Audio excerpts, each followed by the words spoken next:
There are two women in my audience today who had no idea I would be talking about them, but in my opinion, they are the kind of people we can all learn from. They're educators from Brooklyn, New York, in a community where only 4% of the kids go to college. Students enter their middle school unable to read. They come from homes where the homes sometimes have no food, nothing for them to eat, and yet 93% of their seniors from last year are currently in college. Natasha and Cheryl, come on down. Y'all are amazing. So I know about it, but I want you to tell everybody why you started this school. You actually started the school. Yes. Wow. So I was the director at the Police Athletic League Mikio Center in Red Hook, and working there, we had hundreds of kids in our programs, and every one of them wanted to be successful, but not one of them was receiving a solid foundation in education. And my epiphany came when one of my scholars went on a college tour, and he came back and said, "Miss Campbell, I got in, but I knew he wasn't going." He said, "I'm not going." And it's because he couldn't pass a 5th grade tape test, but he was a senior in high school. And at that moment, I knew it wasn't enough to run a community center. It was time to make sure that every child that wanted to go to college could. Wow. So you, and you're the principal, yes, and what made you decide to, you obviously were friends first, so why did you decide to be a principal at that school? Well, Ellen, you should definitely come out and see us first and foremost. So okay. That's your official invitation. Okay. These kids are just amazing. I've got to tell you, once you meet them, you fall in love with them. They can do absolutely anything. They make you feel like you can also do anything. These kids are again, they go for the stars. They go for the stars, and no matter what is happening at home, no matter what they've gone through, they never give up.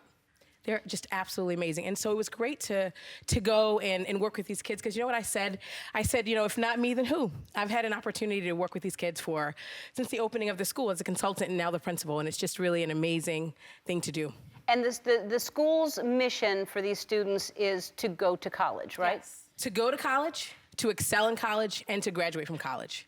And how many people from last year are in college right now? So 93% of our first graduating class is currently enrolled in college. Which was last year. 93%. Yeah. Yeah.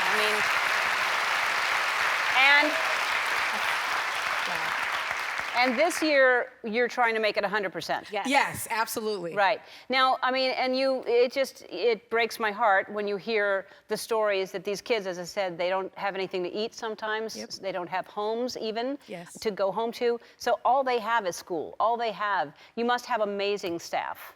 We have the most incredible staff. They come early, they stay late. Like 6:30 in the morning. Yeah. 6:30 in the morning. Till like 11 at night. Yes. Miss Caleb. Don't say that, because we're not supposed to be in the building that late.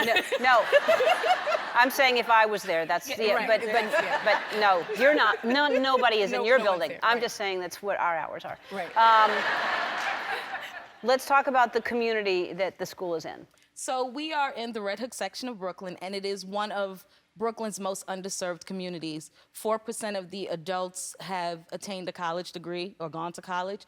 Over 28% of the children under the age of 16 live in poverty.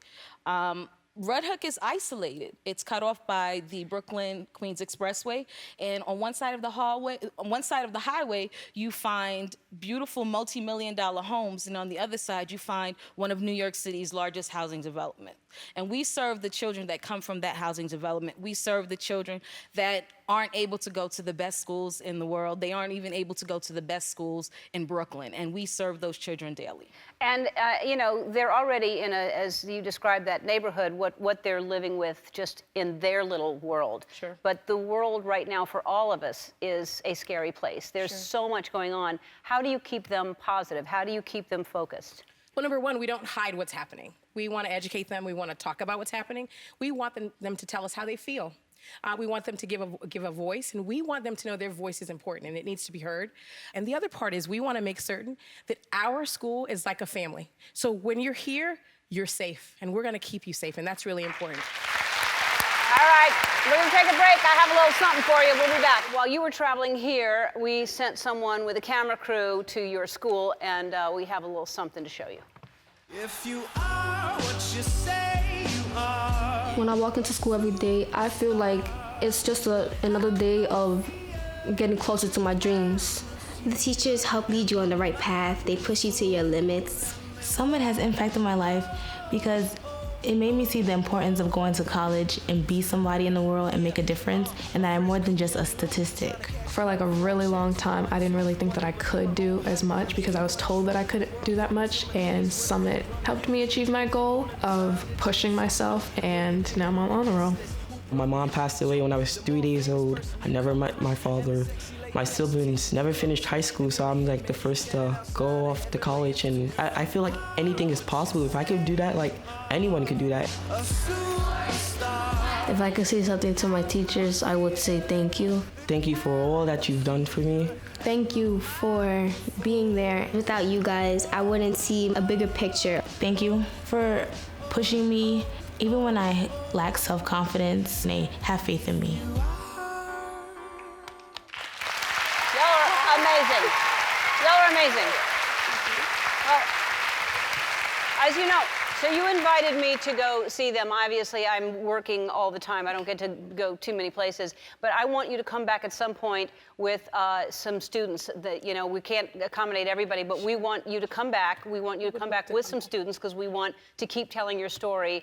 And we also have something for you. Our friends at Walmart, they're committed to helping communities they serve, and they want to help you create more opportunities with a check for $25,000.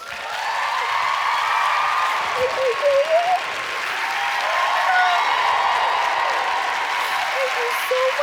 want to thank Nicole Kidman. I'll see you tomorrow. Be kind to one another.